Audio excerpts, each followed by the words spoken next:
Lego fans, Star Wars fans, welcome to another episode of Low Bricks. This is the video series where we are building a giant Tatooine diorama out of Legos. We also do some Star Wars Lego product reviews, pretty much anything related to Star Wars or Legos we want to cover on this series. So in the last episode, I had mentioned in this episode, we were going to move from our Mos Eisley section of the Tatooine build back to mountains. Well, two things. One, mountains are a little boring, and there's a new rumor out there about a new Master Builder series. Get out of here. I didn't lie. I can do whatever I want. Never joined the Empire. So the rumor, which I read on brickfanatics.com and stonewars.com, which I'll put links in the description below, has said that there's going to be a brand new Master Builder series, Mos Eisley Cantina. And for those of you not familiar with the Master Builder series line, there was one for Hoth, one for Cloud City. These are 2,000 to 3,500 piece play sets, massive play sets. And they go for about $350. The rumored number of the Mos Eisley Cantina set is 75290. And it's supposed to be replacing an Imperial shuttle that was going to come out later this year, I think in September. So this new set, which is now slated approximately to come out in September, it's still a rumor, so we don't know, is going to be kind of the definitive playset edition of the Cantina. So what that got me thinking was, I would like to review not the previous Cantina set, but the previous Cantina set, which was 75052, and is the next piece we're going to add onto the Mos Eisley part of our build. So actually, this is going to be a 2-for-1 episode. One, I'm going to plan on reviewing that Cantina set, with what I liked, what I didn't like, and one thing I can tell you is, in each Cantina set, I thought they cut some corners, particularly in the minifigures. They always left somebody out. That set, and why that set, 75052, was it was really the largest Cantina set, and up to this point, probably the best. It had 600 pieces. The previous set, they really watered it down and cut corners. It only had like 300 pieces and barely any minifigures. So I'm going to be reviewing that set, and also the 2-for-1 is I'm going to actually place that set on the Tatooine diorama board and actually add a few extras as a bonus. And then finally, I wanted to talk about what I'd like to see in this new Master Builder series Cantina set, including the complete set of minifigures I'd like to see, which has been lacking in the previous sets. So before we get started, if you would like this video, hit like below. As always, please subscribe to us and leave us any comments or feedbacks you may have, even bad ones. We don't care. We'll take anything. So with that, getting the business out of the way, let's start with the review. All right, so here is my review of a previously released Mos Eisley Cantina set number 75052. Came out in 2014, had 616 pieces, and it retailed for about $69, which comes in at about 11 cents a piece. Came with a Cantina, a dewback with a sand trooper on it, and a land speeder. One note about the land speeder, you'll notice the color is wrong. That's because we actually changed out the color for our Tatooine diorama.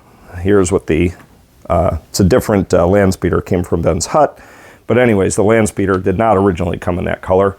It was the color of Luke and Ben's land speeder. This also came with, in addition to the Stormtrooper, 7 minifigures, and actually a lot of minifigures for this set. So let's talk about some of the things I like and don't like about this set. So one, I think it was very hard for them to decide, especially in the Cantina where there's so many characters to choose from, which minifigures to include. And on this set, they decided to include some interesting ones, but I thought there were some notable exceptions. So first off, they included the Cantina band. Now they didn't include all 5 members of the band, only 3. But I thought this was pretty cool that they did that. But the problem with having 3 minifigures all the same is it kind of cuts out some other minifigures that could have been included. Then, of course, you get Han Solo and Greedo for the famous shootout in the booth. So those are good additions. And, of course, you get Luke and Ben, and then the Sand Trooper with actually worn dusty coloration on the dewback.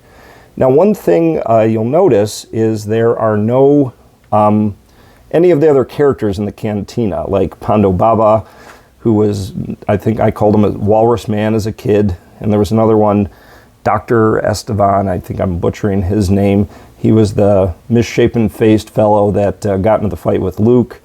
They didn't include either of them, or really none of the other strange aliens in the cantina. And then another kind of odd thing was, you get the full bar, you even have a gun mounted on the bar, but there's no bartender. The new set, which is 75205, actually got rid of the cantina ban and included the bartender. But the detail on the bar is pretty good. It actually used some of the IG-88 head design of the bar. And then we have the moisture evaporator in the back, which is actually a pretty cool build. So on the whole, I like this set. And actually the newer set, which I had already mentioned, actually only has 300 some pieces, and they cut a lot out. They basically kept Greedo and Han Solo. You got one Sand Trooper, and then you got the bartender, which was the only new addition. So we are going to add this to the board today with a few extra things.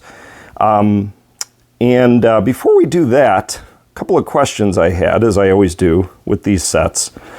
Does anyone know why they chose these minifigures? I'm assuming there was probably a decision process, but I don't know if there's anything in the lore of Star Wars Legos, back in 2014. Because another notable exception is you get the land speeder, but you don't get R2-D2 and C-3PO. So there's a lot of cool things on this set, like the dewback. It's one of the, I think, the only place where you can get a dewback. And you got the land speeder and you got the cantina itself. So there's a lot going on and a real value for this set. And you get Greedo. So, you get one of the characters in the bar. But, there's a lot of folks missing, including my favorite, the little guy Snaggletooth. So, anyways, let's put this one on the board. So in order to put the Mos Eisley Cantina on the board, we had to decide where we wanted it to go, especially since we already started the Mos Eisley section of the diorama. We've already put Docking Bay 35 in place. You also have, on the other side of the board, the mountainside with Ben's hut and the land speeder. So to decide where to put the cantina, we went right back to the source, which was Star Wars Episode 4, A New Hope, and we looked at the external part of the cantina when Ben and Luke arrived. We also looked at the inside of the cantina, and we decided which side of the street to put it on. So in order to see what we did, have a look at the scene of them arriving at the cantina, and a quick look at the inside of the cantina, and then see how we did.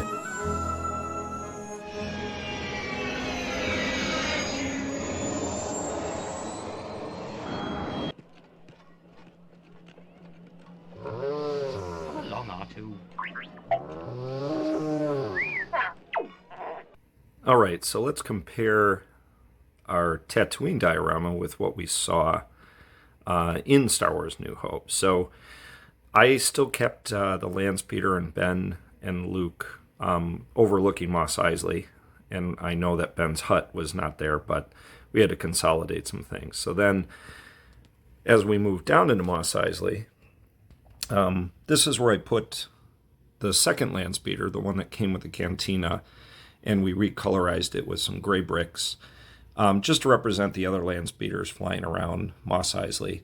And actually in the special edition, there is briefly, you can see a gray land speeder. So I'm going to call this one canon.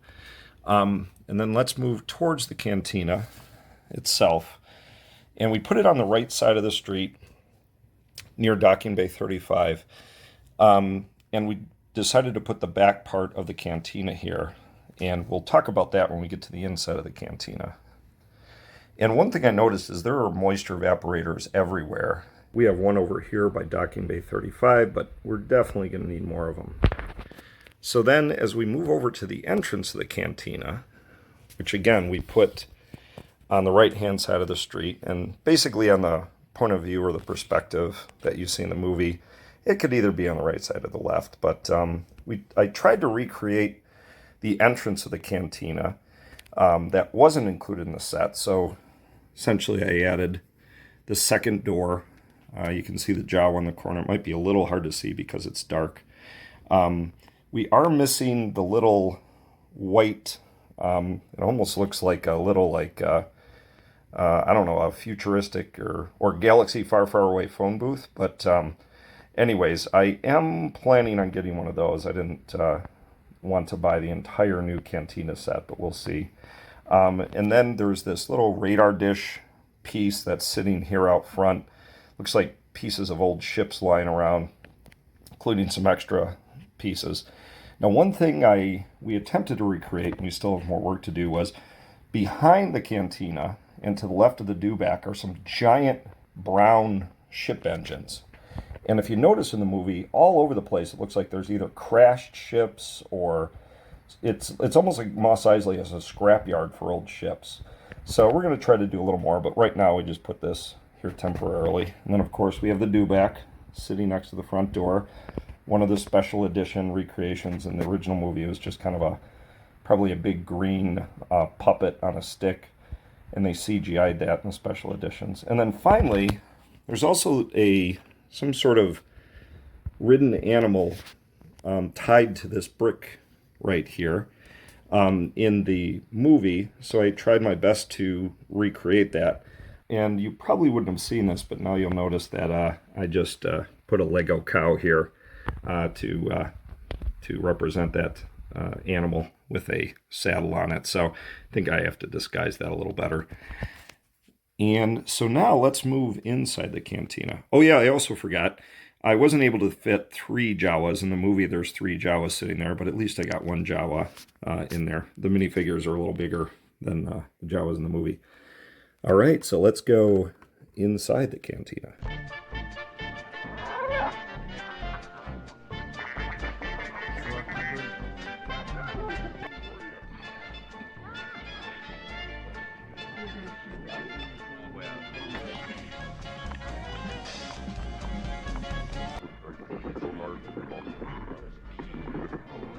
Right, so there is the Cantina band.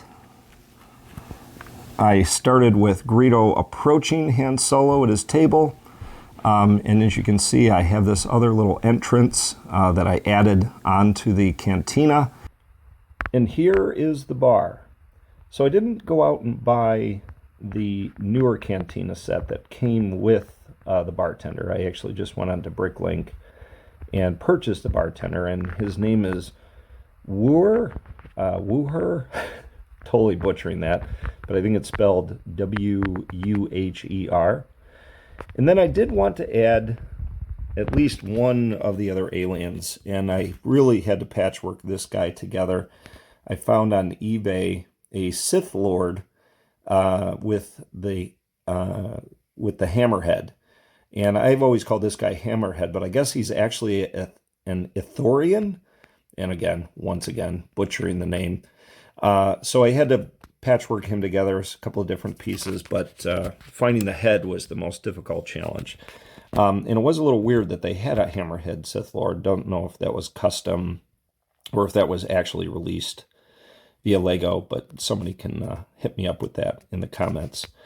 And then also we have just another mention of the dewback, and actually I've kind of moved from the inside to the outside, but you'll notice I didn't put the Sand Trooper on it.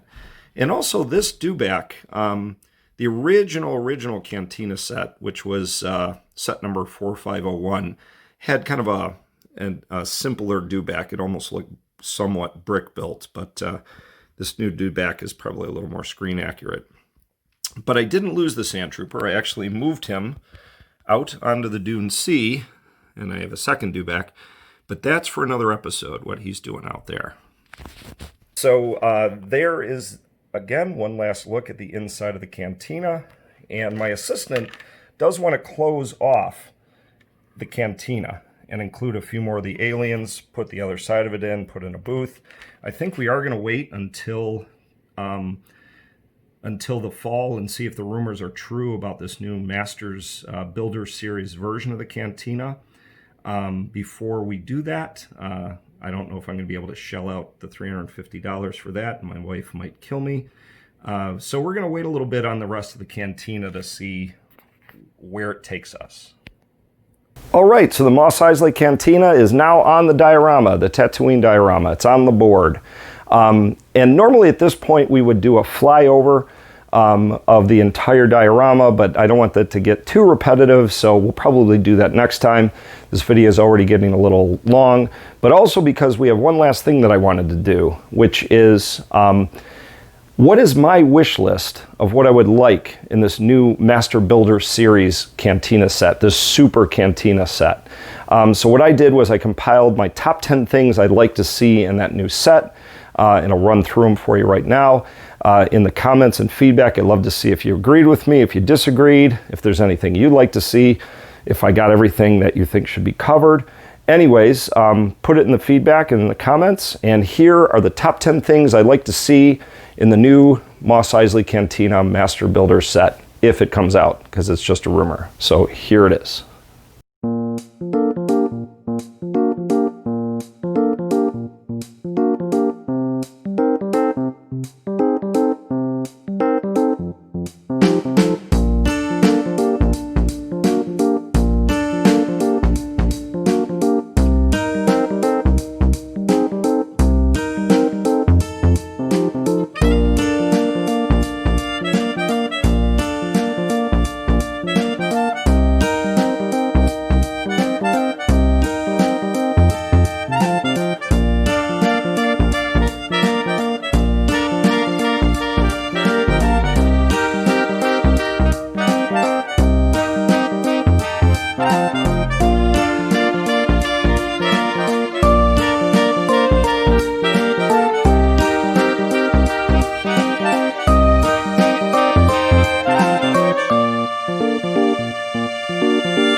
Well, that does it for this week on Low Bricks. Hope you've enjoyed it.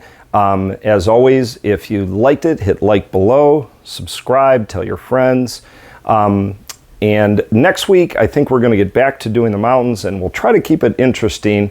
Maybe we'll add a little scene, but my assistant's going to be back and helping me. So that's it for this week. We're going to be recording right here every Wednesday. Same time, same channel. So we'll see you next week. Have a good week, and thanks for watching.